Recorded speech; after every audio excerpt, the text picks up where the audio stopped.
hindi ko pinipilit. Sapagkat kung hindi ka kikita, dapat di mo iniisip. Just think of this event. Ang mahal-mahal ng ticket. Halos mapuno yung venue, tapos ganun lang yung TF.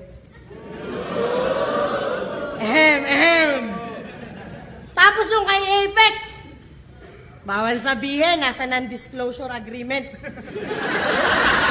Pero mas malaki yung pinabayad kesa sa atin para sa upgraded 2010 Lyricism.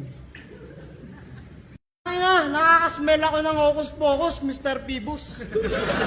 Para kang negosyanteng nagme-mekos-mekos. Well, I don't give a damn kung may masama ka man na modus. I demand for royalty increase at magbigay ka pa ng bonus. Ano, daming gusto, daming hangarin. Sa ginawa ko, alam niyo naman yung nangyari. Tumaas yung bigayan, sumarap yung pagkain. Kayo tong nakinabang, kaya magpasalamat kayo sa akin.